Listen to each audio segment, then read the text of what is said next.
कुरान पाक तो मोबाइल में क्यों पढ़ रहा है?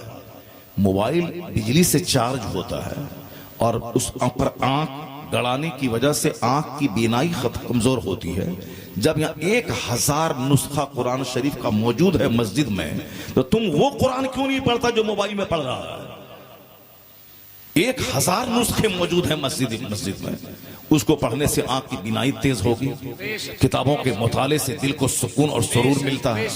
ये मोबाइल चला रहा है, मोबाइल में बिजली भी खर्च हो रही है और आंख उस इलेक्ट्रिकल स्क्रीन पे आंख है, उससे आंख की बीनाई भी कमजोर होती है।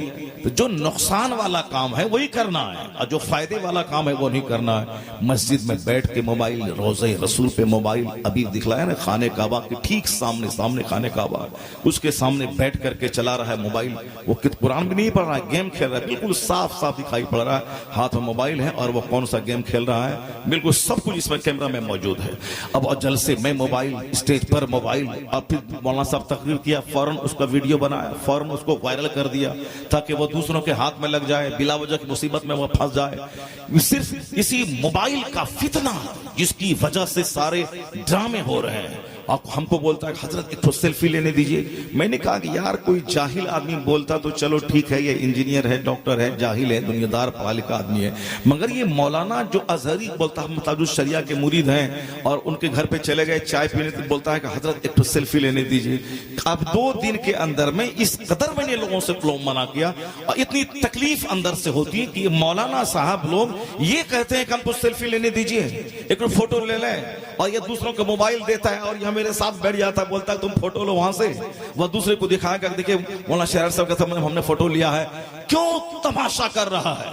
यह सारा तमाशा इसीलिए है कि इस्लाम समझ नहीं रहा है। जिस दिन इस्लाम समझ गया तो तमाशे से नफरत होगी, जिक्र और दुरूद से मोहब्बत पैदा हो जाएगी। तुम्हारे पैगंबर ने क्या कहा है?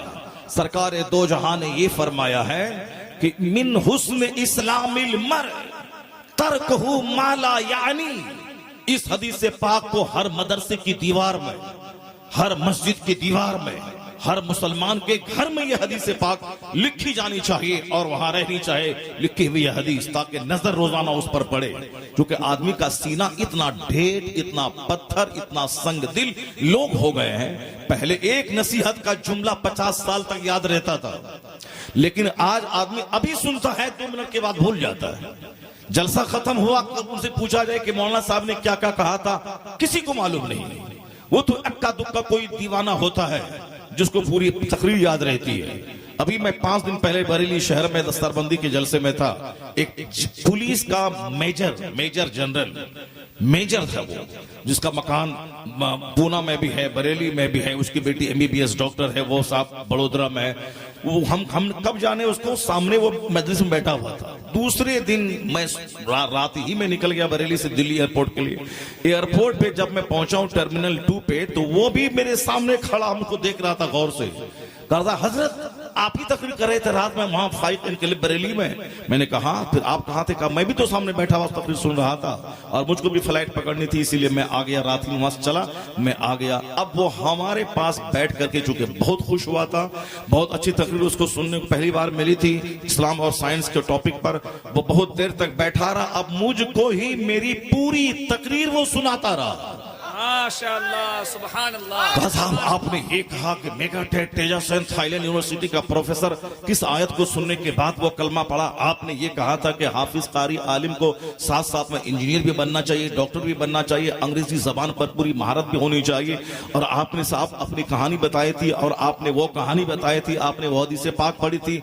मेजर जनरल पुलिस का रिटायर्ड मेजर है, उसने कहा कि मैं मेजर हूं, मैं रिटायर किया हूं पूना में, मैंने वहां घर भी खरीद लिया है और कुछ कारोबार भी शुरू कर दिया है बिल्डिंग का, मैं वहीं जा रहा हूं। फिर परसों मुझको बड़ोदरा आना है, 1 तारीख को मैं पूना जाने वाला हूं। आप मुझको फोन कीजिएगा, मैं आपसे मिलूंगा, अल्लाह ने बहुत मुझको दिया है। और फिर अब ये बताएं कि जो पुलिस वाला आदमी है वो मेरी पूरी तकरीर मुझको सुना रहा है, और जो हमारा भाई है वो बोलता है कि सेल्फी लेने दीजिए। जो हमारा भाई है पढ़ा लिखा, ये बोलता है सेल्फी लेने दी। वो मेजर नहीं बोला सेल्फी लेने दी, वो पुलिस नहीं बोला कि जरा सेल्फी ले ले आपकी, और जो मौलाना साहब आपको बुलाया था वो मेरा दोस्त है और हम उनको बोलेंगे कि अब मौलाना साहब से मुलाकात हमारी मेट्रो ट्रेन और दिल्ली एयरपोर्ट टर्मिनल 2 पे हो गई थी। नहीं नहीं, वो तो मुझको तकरीर सुनाता था। कहा जबरदस्त, आपने बड़ा अच्छा खिताब किया, माह रमजान आने वाला है, अब आप मेरे लिए दुआ फरमाएं कि मैं रोजा भी रखूं, नमाज तरावी पढ़ूं, अब पूरा कुरान पढ़ूं और साथ कुरान पाक की तिलावत करूं। तो ये मेजर जनरल ऑफ पुलिस ये समझ गया। और इसी दौरान दो चार मौलवी साहब भाई से मुलाकात हुई तो वो बोलने लगा सेल्फी लेने दीजिए। तो जाहिर सी बात है, जिसका दिल सख्त हो चुका हो वो सेल्फी लेता है, जिसका दिल नर्म है वो कुरान पाक सुनकर आंख से आंसू के कतरे बहाता है।